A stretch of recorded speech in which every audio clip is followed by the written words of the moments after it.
नमस्कार श्रोते हो, दीपक रेगे कथाकथन चॅनलवर तुम्हा सगळ्यांचं मनापासून स्वागत.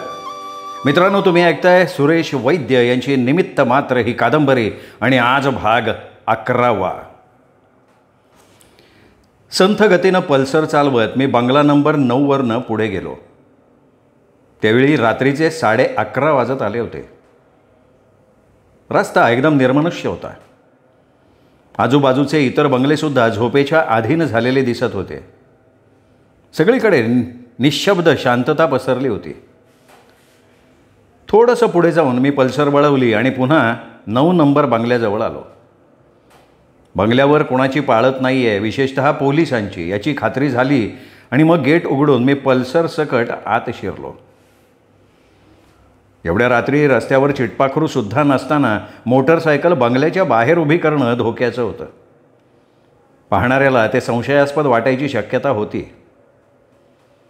पल्सर बंगल्याच्या मुख्य दाराबाहेर उभी करून मी 2 पायऱ्या चढून दाराजवळ आलो. कुलूप उघडण्यापूर्वी अंधारात बुडालेल्या बंगल्याच्या आवारावरनं मी नजर फिरवली. आवारात असलेल्या मोठमोठ्या झाडांची वाऱ्यानं होणारी सळसळ सोडली तर कुठेही कसलीही हालचाल दिसत नव्हती. आश्वस्त होत खिशातनं चावी काढून दार उघडलं आणि मी आत शिरलो. हॉलमध्ये आल्यावर खिशातनं पेनटॉर्च काढून स्विचबोर्ड शोधला. स्विचबोर्ड दाराजवळ उजव्या हाताला होता. स्विचबोर्डवरची 2-3 बटणं दाबल्यानंतर हॉल प्रकाशानं उजळून निघाला.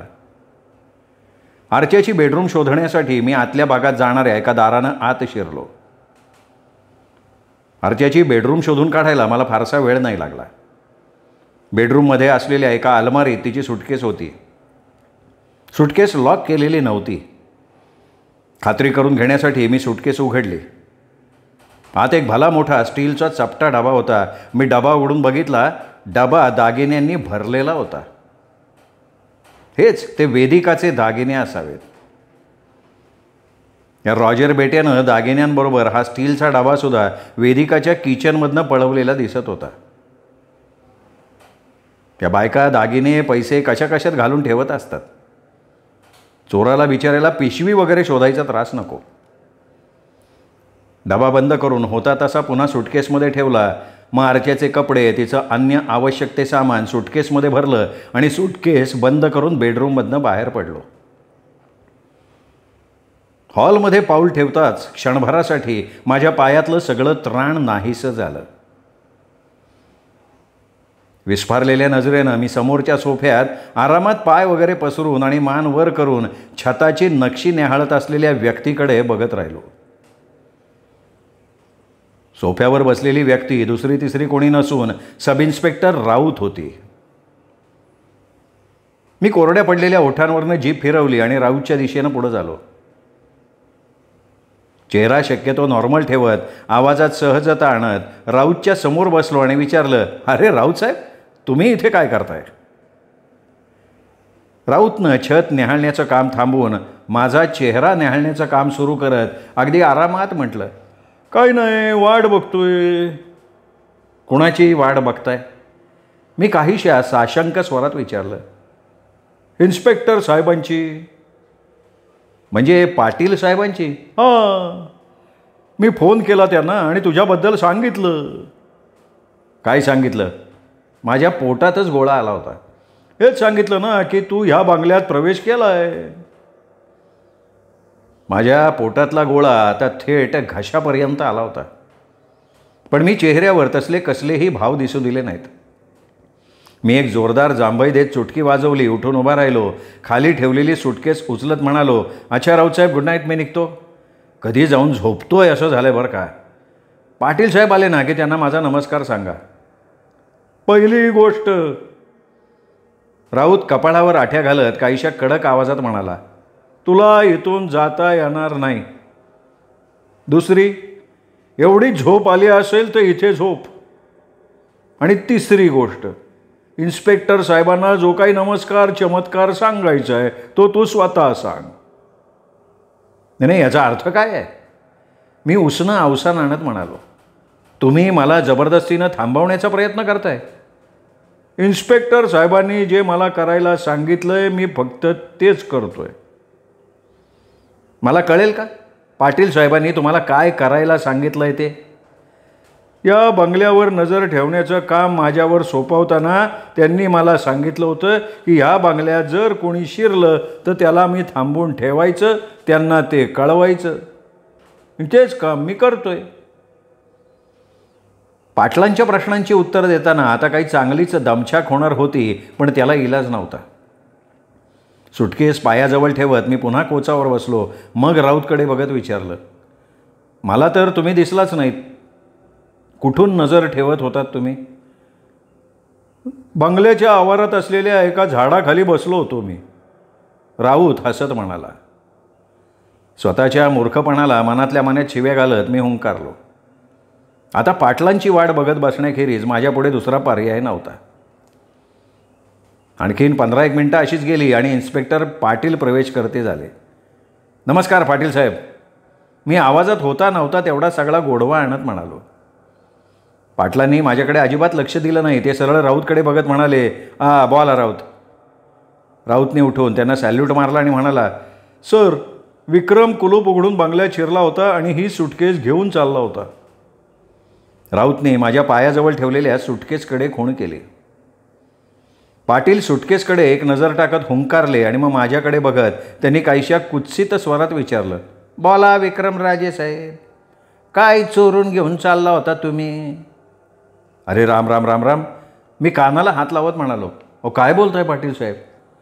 चोरांच्या संगतीत राहून तुम्हाला सगळे चोर वाटायला लागले काय? माझ्यासारख्या खानदानी माणसाला तुम्ही चोर म्हणताय? चे चे चे चे अहो काय ही तुमची अधोगती. शाटप आहे शाटप. पाटील गरजले. हे बघ, तुझी पालतू बडबड ऐकायला माझ्याकडे वेळ नाही. जेवढं तुला विचारलं जाईल फक्त तेवढ्याचं उत्तर द्यायचं, काय कळलं? अरे तुम्ही कमाल करताय पाटील साहेब. मी हात उडवत म्हणालो. तुमचा असिस्टंट म्हणतोय की मी कुलूप उघडून बंगल्यात प्रवेश केला होता आणि तुम्ही मला सरळ सरळ चोर म्हणताय. हां, आता मी कुलूप तोडून बंगल्यात शिरलो होतो असं जर तो म्हणाला असता तर गोष्ट वेगळी होती. खरं आहे का नाही? अच्छा अच्छा, म्हणजे तू कुलूप उघडून बंगल्यात शिरला होता तर? हां हो मायबाप. तुझ्याकडं बंगल्याची चावी आली कुठनं? पाटलांनी डोळे बारीक करून माझ्याकडे बघत विचारलं. क्षणभर मी अडखळलो. मग खरं सांगण्याशिवाय दुसरा मार्ग नाही हे लक्षात येऊन म्हणालो, चावी मला त्या मुलीनं दिली होती जी रॉजरबरोबर या बंगल्यात राहत होती, म्हणजे आर्चेनी. तुम्हाला तिचं नावसुद्धा माहिती आहे? मी एकदम चमकलो, त्यांच्याकडे बघत राहिलो. हां माहिती आहे की मला. पाटील काहीशा गर्वानं छाती फुगवत म्हणाले, आर्च्यात तीच पोरगी आहे जी रॉजरबरोबर राहत होती आणि जिचा फोटो किशोर शर्माच्या खिशात सापडला होता. सुरुवातीला किशोर शर्माच्या पर्समध्ये ज्या मुलीचा फोटो मिळाला होता ती आणि रॉजरबरोबर जी मुलगी राहत होती ती, या दोन्ही वेगळ्या मुली नसून एकच आहे हे मला माहीत नव्हतं, पण आत्ता मला ते समजलं आहे. काय समजलं तुम्हाला? अरे रॉजरच्या सामानाची तपासणी करताना आम्हाला त्यात आर्चेचे लय फोटो सापडले. त्याचबरोबर अशी काय कागदपत्र सापडली ज्यावरून तिचं नाव आर्चे आहे हे समजलं. याचा अर्थ तुम्ही बंगल्यात शिरलात, रॉजरच्या खोलीची झडती घेतलीत आणि मग बाहेरनं कुलूप लावून राऊतला बंगल्यावर नजर ठेवण्याची सूचना दिली. बरोबर आहे? लय हुशार रे तू. असं म्हणत पाटील थांबले. मग कपाळावर आठ्या घालत त्यांनी विचारलं, आर्च्याला तू ओळखत होता ही गोष्ट आज सकाळी तू मला का नाही सांगितली? नाही, त्यावेळी मी आर्च्याला ओळखत नव्हतोच. आर्च्याला मी आज रात्रीपासून ओळखायला लागलो आहे. खोटं बोलतोय तू खोटं बोलतोय. रॉजरबरोबर एक मुलगी राहतीये ही गोष्ट तू मित्तल साहेबांना सांगितली होती. तीच गोष्ट तू नताशा मित्तलला बी सांगितली होती. पण मला तू ह्या बाबतीत काही सांगितलं नाही. का नाही सांगितलं? नाही, त्यावेळी आर्चा मला एवढी महत्त्वाची वाटली नव्हती आणि खरं सांगायचं तर त्यावेळी मी ती गोष्ट टोटली विसरलो होतो. मी भोळसट्ट चेहरा करत म्हणालो. अर्थात पाटलांचा त्याच्यावर विश्वास बसला नव्हताच. ते रागारागानं माझ्याकडे बघत होते. आपल्या रागावर कसाबसा संयम ठेवत त्यांनी विचारलं, ते बाकीचं जाऊ दे, मला सांग ना, तू इथं कशासाठी आलता? या सुटकेसमध्ये काय आहे? या प्रश्नाचं खरं उत्तर देण्याखेरीज माझ्यापुढे दुसरा पर्याय नव्हता. मी म्हणालो, मी आर्च्याचं सामान नेण्यासाठी आलो होतो आणि या सुटकेसमध्ये तिचं सामान आणि कपडे वगैरे आहेत.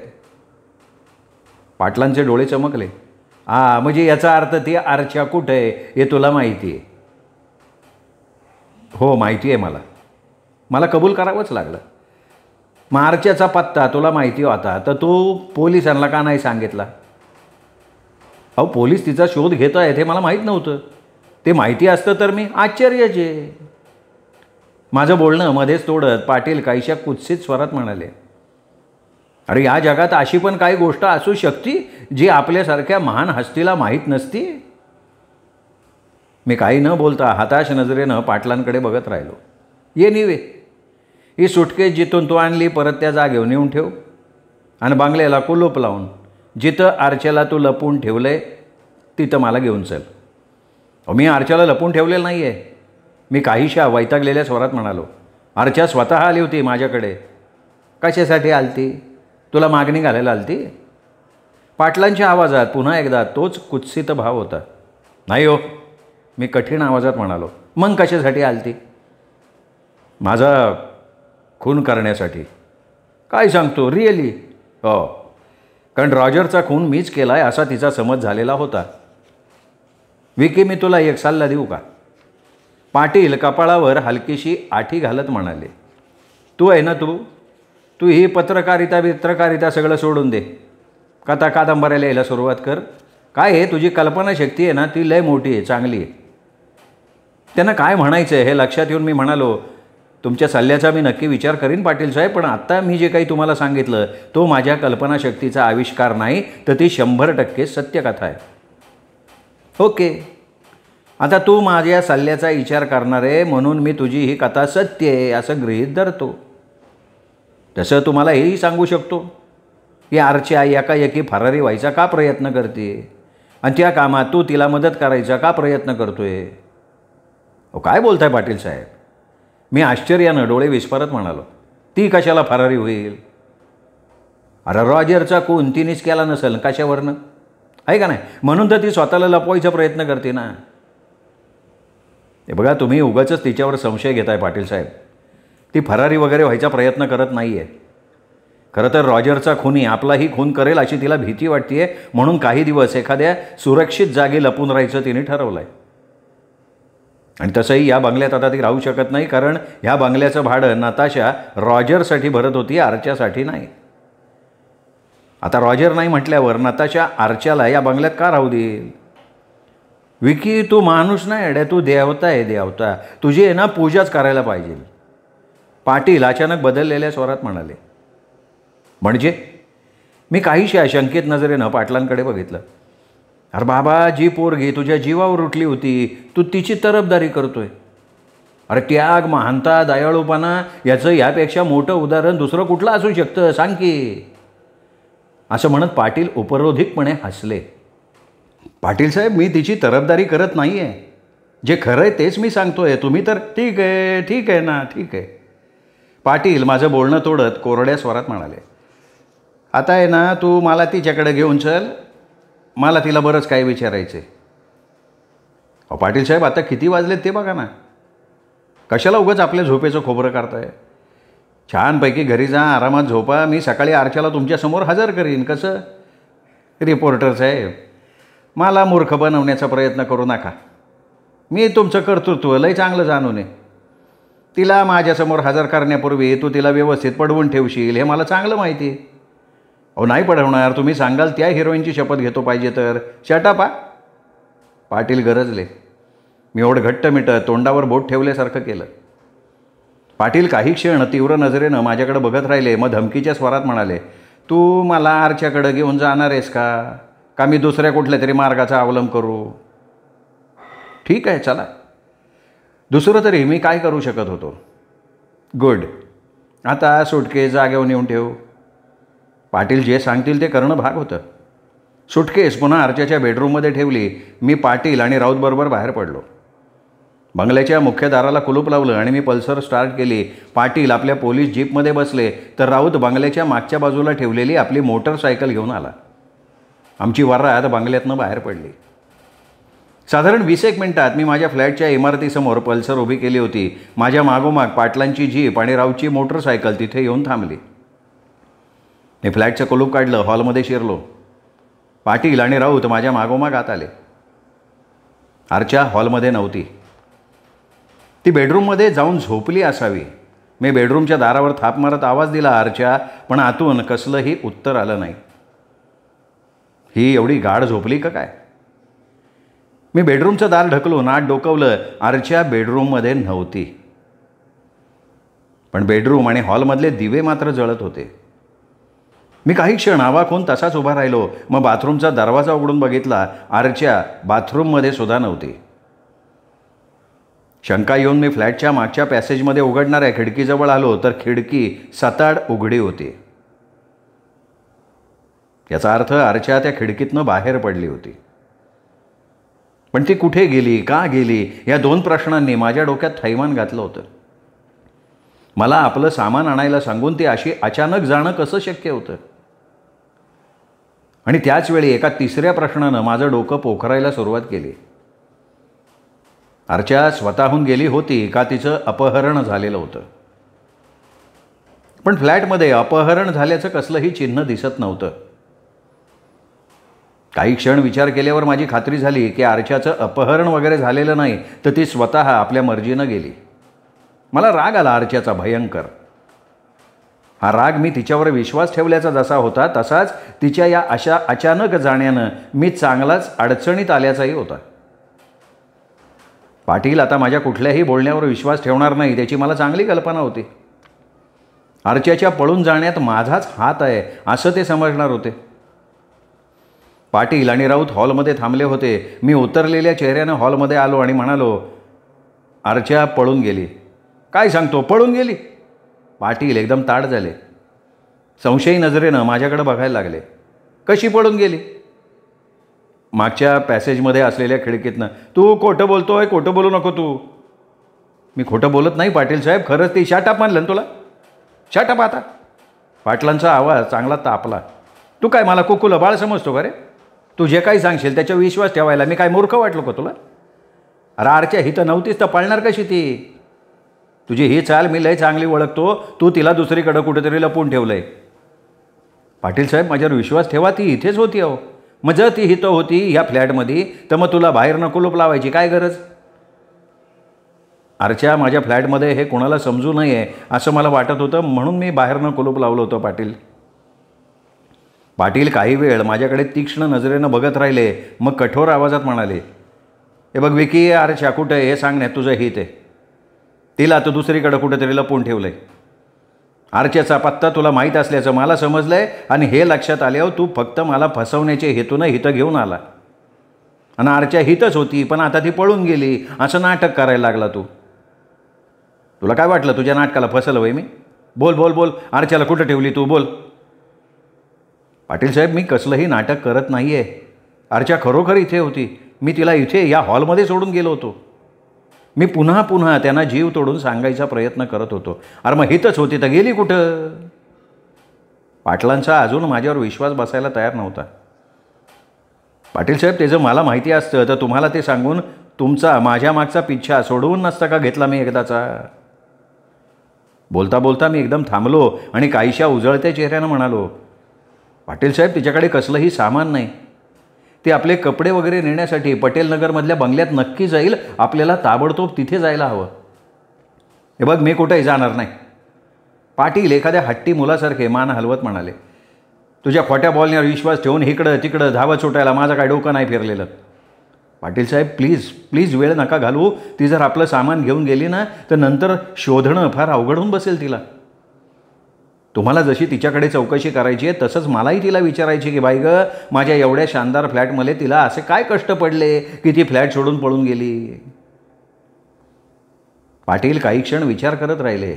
मग राऊतकडे बघत म्हणाले, राऊत तुम्ही जा परत त्या बंगल्यावर आणि अर्चा आपलं सामान घेऊन गेली का नाही ते चेक करा. जर ती आपलं सामान घेऊन गेली असेल तर मला फोन करून सांगा आणि तुम्ही सरळ हेडक्वार्टरला जा. पण जर का तिचं सामान अजून तिथंच असेल तर तुम्ही तिथंच थांबा, बंगल्यावर नजर ठेवा. राऊतनं पाटलांना सॅल्यूट मारला आणि तो माझ्या फ्लॅटमधनं बाहेर पडला. राऊत गेल्यावर पाटील माझ्याकडे बघत पुन्हा एकदा धमकीवजा स्वरात म्हणले, विकी अर्चा जर का सापडली नाही ना तर मी तुझी गय करणार नाही, अजिबात नाही करणार. पाटील साहेब ती आज नाही सापडली तर उद्या सापडेल, परवा सापडेल. कधी ना कधी सापडेलच. एवढी काय घाई आहे तुम्हाला तिच्याशी बोलायची? मला घाई आहे घाई मला. कारण रॉजर आणि किशोर शर्माचा खून तिने केला आहे असा माझा संशय आहे. तुमच्या ह्या संशयामागचं कारण मला सांगू शकाल तुम्ही? मी एक सिगरेट शिलगावली आणि पाकिट पाटलांच्या पुढे धरत विचारलं. पाटलांनी पाकिटातनं एक सिगरेट काढली, शिलगावली, कोचाला पाठ टेकून बसत ते म्हणाले, आरच्या रॉजरची रखेल होती. त्याची बायको बघायचं स्वप्न बघत होती. पण रॉजरनी मात्र नताशाशी लग्न करायचा निर्णय घेतला होता. आणि आरच्याला जेव्हा ही गोष्ट समजली तेव्हा तिचा संताप अनावर झाला आणि तिने एक भयानक निर्णय घेऊन टाकला. रॉजर आणि नताशाने जर लग्न केलं तर त्या दोघांनाही ठार करायचा निर्णय. हा निर्णय घेतल्यावर तिने किशोर शर्माला आपल्या प्रेमाच्या जाळ्यात अडकवलं. किशोर शर्माचा वापर तिने नताशावर नजर ठेवण्यासाठी आणि तिच्याविषयी बित्तम बातमी मिळवण्यासाठी करून घेतला. काल रात्री नताशा घर सोडून पळून चालली असल्याची बातमी किशोर शर्माने तिला फोनवरनं सांगितली आणि ते समजताच तिने किशोर शर्माला नताशाचा पाठलाग करायला लावला. किशोर शर्माने नताशा आणि रॉजरचा पाठलाग केला आणि ते दोघं वेलकम बंगल्यावर गेल्याचं किशोर शर्मानं आरच्याला सांगितलं. त्याच्यानंतर आरच्या आणि तो किशोर शर्मा आपल्या 4 गुंड साथीदारांना घेऊन त्या वेलकम बंगल्यात घुसले. त्यांनी नताशाकडचे दागिने पैसे ताब्यात घेतले. रॉजरचा खून केला, त्याचं प्रेत तुझ्या फ्लॅटमध्ये टाकलं आणि नताशाचे हातपाय बांधून तिला तडफोडून मारण्यासाठी सोडून दिलं. आणि आपला सगळा कार्यभाग उरकल्या होत्या आरच्यानं तिच्या या योजनेतला एकमेव साक्षीदार असलेला किशोर शर्मा त्याला विष देऊन मारून टाकलं. त्याच्यानंतर नताशा कशी वाचली तुला पण माहिती आणि मला पण माहिती. असं म्हणत पाटील काहीशा चकाकत्या नजरेनं माझ्याकडे बघायला लागले. पाटील बोलायचे थांबताच मी म्हणालो, पाटील साहेब, तुम्ही उभं केलेलं चित्र दाद देण्यासारखं यात शंका नाही, पण त्यात काही त्रुटी आहेत. पाटलांच्या नजरेतली चमक विझली. कपाळावर हलक्याशा आठ्या घालत त्यांनी प्रश्नार्थक नजरेनं माझ्याकडे बघितलं. मी पुढे म्हणालो, मला सांगा पाटील साहेब, आरच्याला एवढी सगळी झंझट करायची गरज काय होती? तिने जर सरळ सरळ नताशाकडे जाऊन आपल्या आणि रॉजरच्या संबंधांबद्दल सांगितलं असतं तर नताशाने रॉजरशी लग्न केलं असतं? अजिबात नाही हो. ती रॉजरच्या तोंडावर थुंकली असती, त्याला कायमचं आपल्या आयुष्यातनं बाजूला केलं असतं तिने. अशाच प्रकारे आणखीन 2-4 ठिकाणी आरच्यानं रॉजरचे दुसऱ्या मुलींबरोबर लग्न करण्याचे मनसुबे उधळून लावले असते. मग शेवटी झक मारत रॉजरला आरच्याशी लग्न करणं भाग पडलं असतं. असं म्हणत मी क्षणभर पाटलांच्या चेहऱ्यावरची रिॲक्शन बघण्यासाठी थांबलो आणि मग म्हणालो, आणखीन एक गोष्ट विचार करण्यासारखी आहे पाटील साहेब. जी पोरगी एवढी सगळी योजना बनवते ती किशोर शर्माच्या पर्समध्ये आपला फोटो राहू द्यायचा मूर्खपणा करेल का? अरे त्या किशोर शर्माकडे आपला फोटो आहे हे तिला माहीतच नसेल ना, मान्य आहे. पण जर तिने किशोर शर्माचा खून केला असता तर तिथून जाण्यापूर्वी किशोर शर्माशी तिचा काही संबंध होता हे सिद्ध करणारी एखादी गोष्ट त्याच्याजवळ आहे का याची खातरजमा करण्यासाठी तिने त्याची झडती नक्कीच घेतली असती. मला सांग, तुला नेमकं काय म्हणायचं आहे? मला हेच म्हणायचं आहे की आरच्याचा किशोर शर्माशी किंवा त्याच्या खुनाशी काहीही संबंध नसावा. ज्या कोणी किशोर शर्माचा खून केला आहे त्याने आरच्याला अडकवण्यासाठी जाणीवपूर्वक मृत किशोर शर्माच्या पर्समध्ये तिचा फोटो ठेवलेला असावा. पाटलांनी अर्धवट विझलेली सिगरेट पुन्हा शेलगावली. नाकातोंडातून धुराचे लोट सोडत ते विचारमग्न झाले. त्यांना शांतपणे विचार करायला वेळ द्यावा म्हणून मी कोचावरनं उठलो आणि म्हणालो, तुम्ही माझ्या बोलण्याचा शांतपणे विचार करा, तोवर मी आपल्यासाठी कॉफी बनवतो. साधारण 15-20 मिनिटांनी कॉफीचे 2 कप घेऊन मी हॉलमध्ये आलो. 1 कप पाटलांच्या समोर ठेवत कोचावर बसलो. कॉफीचा घोट घेत पाटील म्हणाले, आरच्याशी तुझं जे काय बोलणं झालं, तिने जे काय तुला सांगितलं ते हातचं काय पण राखून ठेवू नको, मला प्रामाणिकपणे सांग. सांगतो की माझ्यासारखा प्रामाणिक माणूस तुम्हाला शोधून सापडणार नाही पाटील साहेब. माहिती मला ते, बऱ्याच वेळा त्याचा अनुभव पण घेतला आहे मी. तुझ्यासारखा प्रामाणिक मानव या पृथ्वी तलावर पुन्हा होणे नाही. पण मला वाटतं आता आपण मुद्द्यावर आला तर लय बरं होईल. हे बघा, आरच्यानं मला जे काही सांगितलं ते असं, रॉजर गायब झाल्याचं तिला सकाळी लक्षात आलं. त्याच्या शोधासाठी ती शहरभर भटकत राहिली. रॉजरचा खून झाला आहे ही गोष्ट तिला संध्याकाळपर्यंत माहिती नव्हती. रात्री 9 वाजता ती अजंठा हॉटेलवर गेली. तिथे तिला रॉजरच्या खुनाची बातमी समजली. रॉजरचं प्रेत माझ्या फ्लॅटमध्ये सापडलं होतं हे समजल्यावर ती मला त्याचा खुनी समजून माझा खून करण्याच्या हेतूनं इथं आली. तिच्याकडे रॉजरचं रिव्हॉल्वर होतं. तिला बोलण्यात गुंतवून मी तिच्या हातातलं रिव्हॉल्वर काढून घेतलं आणि रॉजरच्या खुनात माझा कसलाही हात नाही हे मोठ्या मुश्किलीनं मी तिला समजावून सांगितलं.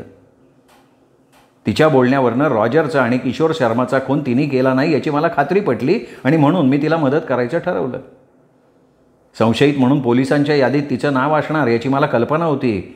म्हणूनच 2-4 दिवस तिला पोलिसांच्या नजरेला पडू देऊ नये असं मला वाटलं. मग तिला इथे सोडलं आणि तिचं सामान आणण्यासाठी मी गेलो. तुमच्या हातात सापडलो.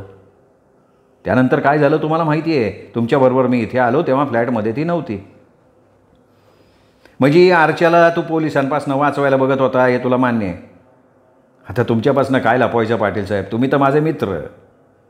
हे बघ हे दोन्ही खून आरच्यानंच केलेत आणि ती फरारी झाली हे जर सिद्ध झालं ना तर तुझी धडगत नाही. आरोपीला पळून जायला मदत केली आणि त्या दोन्ही खुनात तुझाही सहभाग होता. या आरोपाखाली मी तुला अटक करेल लक्षात ठेव.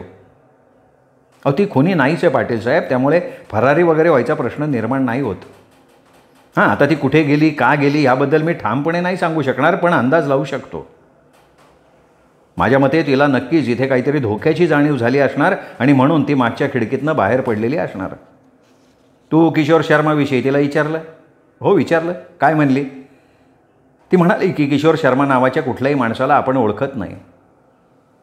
मग मी जेव्हा तिला विचारलं की किशोर शर्माला जर ती ओळखत नाही तर किशोर शर्माच्या पर्समध्ये तिचा फोटो कसा आला. मग त्या बाबतीतही तिला काही माहीत नाही असं तिने उत्तर दिलं. अचानक पाटलांचे डोळे चकाकले. त्यांची तीक्ष्ण पोलिशी नजर माझ्यावर खिळली. काय झालं पाटील साहेब. म्हणजे माझ्याकडे असं का बघताय तुम्ही. मी काहीशा शंकित स्वरात विचारलं. किशोर शर्माच्या पर्समध्ये आरच्याचा फोटो आता हे तुला कसं कळलं रे. पाटलांनी कठोर आवाजात विचारलं आणि मी मनातल्या मनात कपाळावर हात मारून घेतला. बोलण्याच्या ओघात मी नको ते बोलून गेलो होतो आणि तेही पाटलांसारख्या चाणाक्ष पोलीस इन्स्पेक्टर समोर. किशोर शर्माच्या डेडबॉडीची झडती घेऊन मी एक प्रकारे पोलिसांच्या कामात ढवळाढवळ केली होती आणि हीच गोष्ट कदाचित पाटलांच्या लक्षात आली असावी. मी मनातनं सटपटलो होतो पण चेहऱ्यावर तसं काही न दाखवता सहज म्हणालो. अहो तुम्हीच सांगितलं की. अरे मी ते तुला काही वेळापूर्वी रॉजरच्या बंगल्यात असताना सांगितलं. आरतीशी तुझं बोलणं त्याच्यापूर्वी झालं. आता खरं सांग मी सांगण्याआधी तुला ही गोष्ट कशी माहिती झाली होती. काहीतरी थातूरमातूर सांगून गुंडाळलं सोपं नाही हे लक्षात येऊन मी खरं काय ते सांगून टाकायचं ठरवलं. मी माझे कान पकडत म्हणालो चूक झाली मायबाप. तुमच्यासारख्या देव माणसाशी खोटं बोलून मला नरकात नाही जायचं. मी कबूल करतो.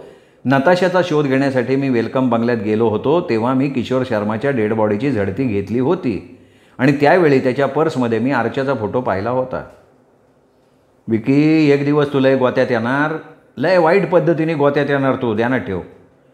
तुझी ही अति हुशारी आहे ना एक दिवस लय महागात जाणार तुला.